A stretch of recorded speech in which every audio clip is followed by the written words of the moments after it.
Welcome back to another episode of Rock Boys Football. It's no secret. It's been a wild last 48, 72 hours for this Nebraska program. Obviously, starting Friday night with Evan Cooper, somebody who's been with Matt Rhule since his Temple days, resigning from the program. And then you saw Sunday afternoon some of the wild speculation about defensive line coach Terrance Knighton. I think he removed some things from Nebraska from his Twitter bio for just a couple of hours. And it kind of got a lot of Nebraska fans really kind of riled up on Twitter and on the message boards surrounding what's going on behind the curtains within this Nebraska program. I love Terrance Knighton. We're going to talk about Terrance Knighton in a couple of minutes, but if there's one thing that I'm sitting here looking at this Nebraska program and not really worrying about, it's Matt Rhule being a leader of people and an organizer of people. You look at Matt Rhule, Temple, Baylor, not only won a ton of football games on the field, but was also a phenomenal leader and kind of turned around those programs from a culture standpoint. You even go to his time at Carolina where it didn't necessarily happen on the football field for Carolina. We've seen a lot of good college coaches go to the NFL, not have a lot of success, Nick Saban being a really good example. That being said, you listen to how people spoke about Matt Rhule and how he went about his business running that Carolina team. There wasn't a single bad word you could hear about Matt Rhule. And so even when he's not having success, Matt Rhule is going to be an excellent leader. He's going to be an excellent organizer of people. So it's easy in the middle of July to get a little skittish and a little frantic when you see kind of some of this stuff happen during the offseason. I look at this Nebraska program and say, if there's one thing that I am not worrying about within Nebraska, it's how Matt Rhule is going about his business as a leader of this Nebraska program. And you saw some really good evidence of being a great leader in terms of how he handled the last 48, 72 hours that we're going to get into as well.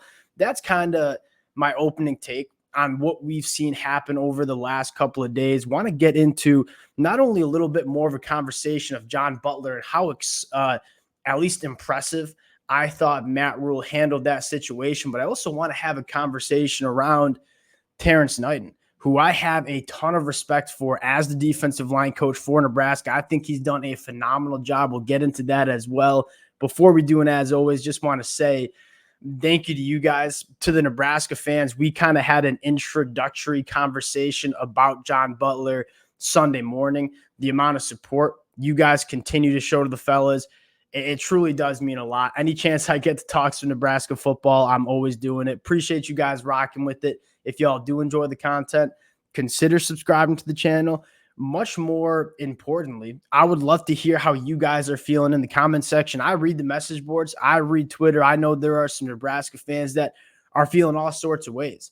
Would love to chop it up with you guys in the comment section. And without further ado, let's first get into Evan Cooper, John Butler. And it's less than ideal to have your defensive backs coach resign from the program 7 weeks before you're kicking off your 2024 season. How Matt Rhule handled it, I don't know if you could do it any better. I mean, you look at Evan Cooper resigning Friday afternoon. We woke up Saturday morning and kind of heard that Nebraska was zeroing in on their next defensive backs coach in John Butler, who is, from an on-paper resume standpoint, at least in my mind, it doesn't get any better, right? And as a Buffalo Bills fan, I'm very, very familiar with John Butler. He has done a phenomenal job with the Buffalo Bills, and you look at why he left this Buffalo Bills organization. It wasn't because he got fired. It was because he got passed over as the defensive coordinator for the Bills. I think he comes to Nebraska kind of saying, all right, we kind of know Tony White's not going to be in Nebraska over the next couple of years, right? He's going to be a head coach, whether it's next year, whether it's 2 years from now, whether it's 3 years from now.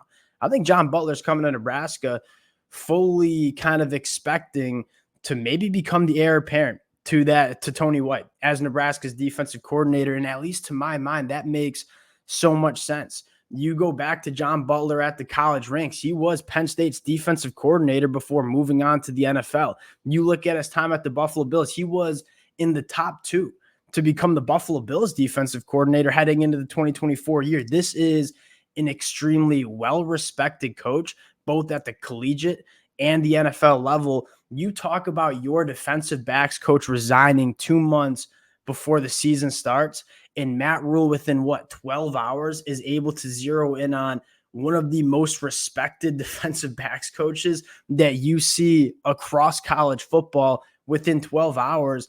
I look at it and say that's a masterclass in terms of how you handle that. Not only for the 2024 season, but you want to still get it going on the recruiting trail. You cannot go multiple weeks or a month without a defensive backs coach when it is time to close on a lot of commitments. I thought how Matt Rhule handled the Evan Cooper, John Butler situation, again, just shows that he's a professional leader. He knows how to run a program. And I thought it was a masterclass.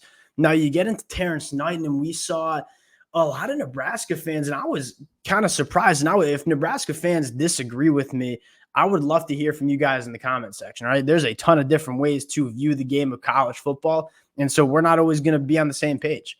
I'll give you my take.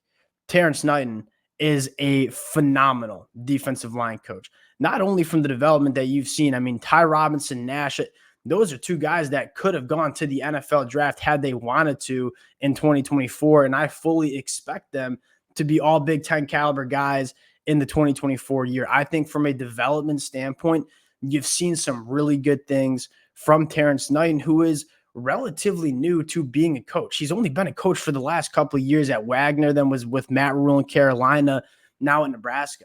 He's still getting his feet wet in terms of being a defensive line coach. You talk about a young star in the making.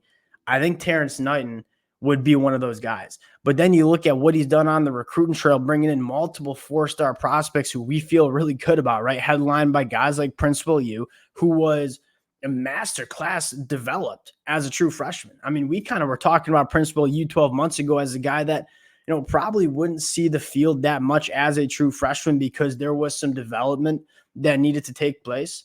There's an argument that Principal U was the best pass rusher on this Nebraska program as a true freshman. And what does he look like in 2024? Cam Lenhart, kind of a very similar situation. The talent that he's bringing in, you look at Malcolm Simpson in the 2025 class from Texas. I look at Terrance Knighton and say he's checking the two biggest boxes that you want in a position coach. Getting it done on the recruiting trail, developing the young talent. I think Terrance Knighton has done a great job in both of those aspects. And he's only, 38 years old? This is one of those coaches that you want to hitch your wagon to because he's only going to get better at the recruiting game, at the development game. I think Terrance Knighton, keeping him in the fold, which it certainly sounds like that's the case, is absolutely massive. And so I look at Nebraska and say, I get in the middle of July when there's no football being played that you can maybe start to panic a little bit where Evan Cooper resigns. Maybe Terrance Knighton's no longer going to be with the program. I kind of sit here, look at this Nebraska program and say, we can't promise that Matt Rhule is going to win 12 games. You can kind of feel good about promising that Matt Rhule is going to go about his business the right way, be an exceptional leader and organizer of people. And I think that's what you've seen over the last couple of days with this Nebraska program, kind of steadying the ship. That was kind of my takes. There's been a lot of different takes that Nebraska fans have. Again, I would love to hear from you guys in the comments section. Appreciate you guys rocking with it. If y'all do enjoy the content, consider subscribing to the channel, and we'll talk to y'all later.